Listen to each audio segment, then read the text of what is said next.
Hi everybody, my name is Jobi Riccio. I'm here playing on WNXP.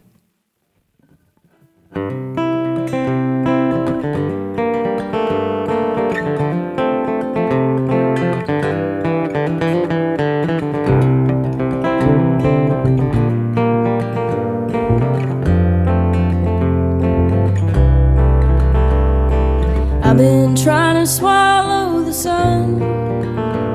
I've been running from the morning every night. The seasons cycle through in their colors, and I'm somewhere between a woman and a child. I've been having dreams where I am flying underneath the prairie moon. The weed stretches out like an ocean, and I know I won't be coming home soon. I am dizzy with my memories and the feeling of time spinning past. I got whiplash and the cars won't slow. No, they only continue to crash.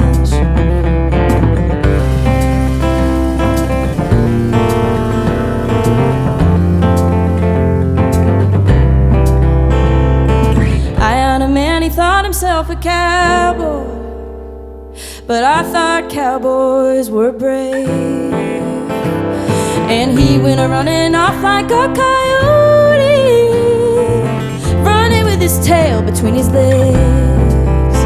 He's probably downtown drinking up the neon and pouring his best line into her glass, smiling a smile he saw in a movie. But cardboard charms are not built to last. I am dizzy with my memories and the feeling of time spinning past. I got whiplash and the cars won't slow. No, they only continue to crash. I am dizzy.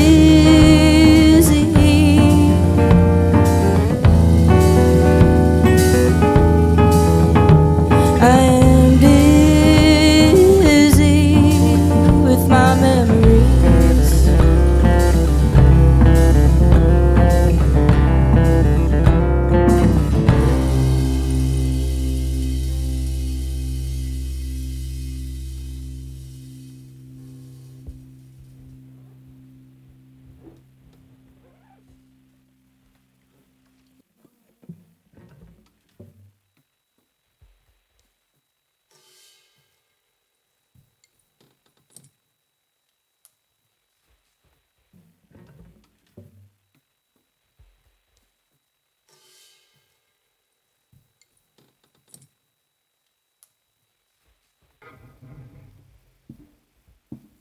I'm feeling lonely tonight.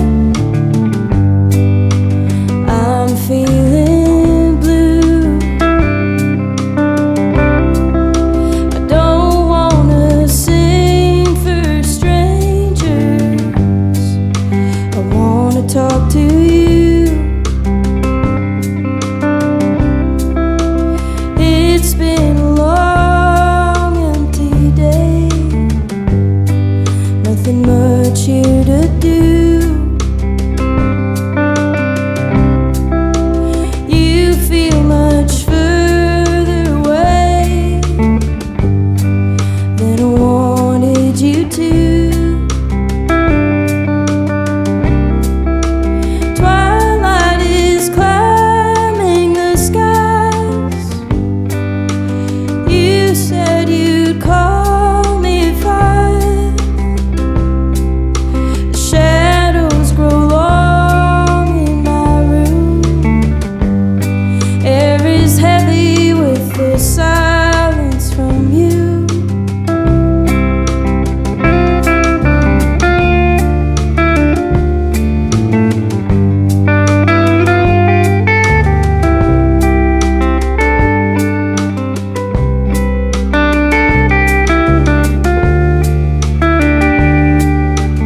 just to lead to dead ends. And all the girls I've wanted never had a clue. Probably don't bat for my team even if they knew. I felt like a mountain, I have felt like a mouse. I've heard poison words fall out of my mouth, but I can swallow my pride and apologize. If you give me half a chance, I will try. But let me tell you, I don't know how to be sweet. I don't know how to play cool girl fantasy. And affections, two directions, not just a one-way street. I'm just not that sweet, 'cause my heart gets scared and sometimes shows its teeth. But if I'm yours, I will love you honestly. So who cares about being sweet?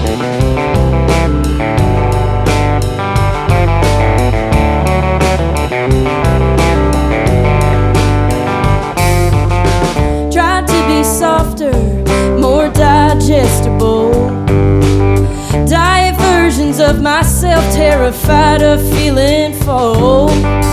I've squeezed myself into someone else's jeans, and I have said I'm sorry when I didn't need to be. I curse when I'm angry, I curse when I'm not. I've come off too cold and I've come on too hot. So if we meet eyes from across some crowded room, I ain't ever gonna try to hide the truth. I'm just not that sweet. I don't know how to play cool girl fantasy. And affections, two directions, not just a one-way street. I'm just not that sweet, 'cause my heart gets scared and sometimes shows its teeth. But if I'm yours, I will love you honestly. So who cares about being sweet? Who cares about being sweet? Just not that sweet, 'cause my heart gets scared and sometimes shows its teeth. But if I'm yours, I will love you honestly. If I'm yours, I give you all of me. So who cares about being sweet?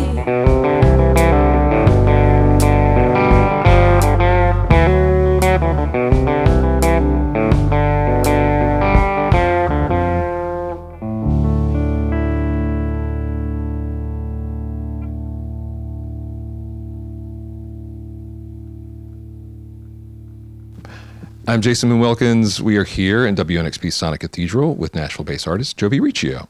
Now, first of all, Jobi, I've met you and I've heard your name before, but did I pronounce it correctly? You pronounced it like a pro. A pro? A pro. Wow. That's what I was going for, actually. Yeah. So I know a little bit about your history in Colorado and then bounced around a little bit, but we are in Nashville. So how did you end up here? Like, what drew you to Nashville? Well, a lot of my friends moved here from both Boston, where I went to school, and then Denver. And the music scene that I saw coming out of Nashville just absolutely drew me in. I think like just the artists who were kind of doing their own thing and like blending a lot of different genres. And everyone was so nice when I came to visit. So, yeah. You got pulled into the orbit. Yeah. I definitely got pulled in. Yeah, like a black hole. That's Music City's new tagline. Music City, it's a black hole. Black hole. You'll never get out. That's right. Well, you have talked about in other interviews how the songwriters and the artists, like you're talking about, being a part of this scene, and very specifically talking about being, the queer country scene that's been developing here. How has that scene been supportive for you, and how have you seen it react in this time, which has been a very trying time in our state? Yeah. I mean, it's been beautifully supportive, as I think queer artists tend to be beautifully supportive of each other.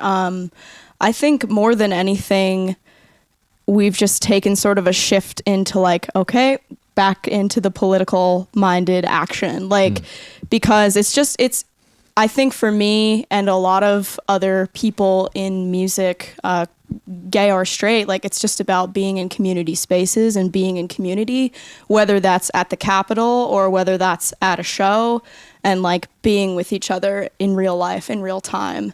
And I think that the community has really uplifted myself as well as others. And it's, yeah, I mean, you can't beat the people here, even though people try to, like right. suppress you, but you can't, like, when you have community, you can really do anything. And I think that, like, that's the really beautiful thing about all artists, really. Yeah, that's nice to hear. Because I know that probably your first thought when getting ready to put out a record wasn't, okay, what political things am I going to do or stances am I going to have to take? You know? Yeah. And even still, I mean, the record is very personal, and I think that the personal is political. And whether or not even I'm referencing being queer, I still am. And it comes out into the art that I make only because it's being made by me. And I've never been super outspoken politically, but I've always been politically active. And I've worked as like a canvasser, and it's always been very important to me. And I think that's also just like my generation is very politically and community minded as well. Yeah. Well, and for you, in just even having this conversation, you're part of representation, right? And representation is huge, and we know that, and it's especially important in music where people can blend, identities. But, for you, as a queer artist, what was the first time you felt seen in a song? Wow. I think my friend Erin Ray's song Bad Mind, really, I felt very seen by that. All of the imagery and just how she beautifully paints a picture of being young and, figuring out who you are, as well as all the other things. And like, that song just like stopped me in my tracks. Yeah. Yeah. Well, we love Erin Ray. Yeah. Fantastic music. And your songs that are out so far, I've had a chance to listen to the full record, and the song that really stuck with me is For Me, It's You.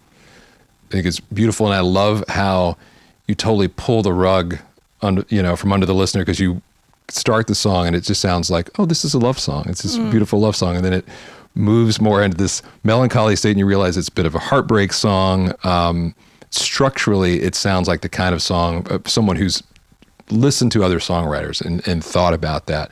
Are there specific songwriters, or are there, folks, whether it's older generations or current, that you appreciate their craft and that you've learned from them? Absolutely. I love Blaze Foley, Townes Van Zandt, Guy Clark, all of those old school 70s writers. And that song, for me, I think I was trying to emulate some of the song forms that they used as well. And I love any writer who's willing to write about like yearning or, like get personal, get emo about it. Like I'm all about that. But I definitely feel like I was really like in a place, like really trying to study those writers and how they were blending both like lines that felt very like poetry type lines, but also like conversational, or things you would just think in your head or write down in your journal, and blending those two types of lyrics to really like bring someone into the story. Yeah. Well, I really like how now we can think of Townes Van Zandt as the father of emo. I said it. This will be the quote from me. Yeah. He will be like, we don't like her. Yeah, that's the headline. Yeah. Jobi Riccio says, Townes Van Zandt, OG emo. OG emo. Yes. So I've had a chance to talk to a few people about this moment in their lives. And it's always fun to see where folks sort of went to emotionally. And for you, when you found out, hey, this record is not just, something that I've been working on. It's going to come out into this world, and I've got some people, and they're going to help me actually do this. Like, what did you do? Not what was your reaction? Oh, I've got a record deal. Like, what did that moment make you do? Did you dance? Did you like call your mom? Like, what was the reaction? I think I was very excited, and I called my best friend, who's also a singer-songwriter in town, Liv, and told her that like this, because everything in music is always a potential until it's reality, Right. until you're like ink on the page and you're like, whoa, all right. And the day that I went and signed my record deal, I went to Duke's after and got a sandwich, because that's where I go. That's like the like if you see me at Duke's with a sandwich, That's it means great. that maybe something good has happened or I'm having a really bad day. Yeah. But it's my like go-to, like this is celebratory or not. So it feels so good to have support surrounding this record. Everybody I worked on it with worked so hard and put so much into it. And I wanted to make sure that it went out into the world in the right way, even though, a lot of these songs I wrote years ago. At this point, we even recorded years ago, but it felt like so much time and love and intention had been put into the record that I'm really, really excited to share it in its entirety as well. Yeah. Well, it's coming soon. You've been easing out the singles, but we're looking forward to hearing the entire thing, or the world hearing the entire thing. So, Jobi Riccio, thank you very much for taking the time with us. Thank you so much for having me. Yeah. Yeah.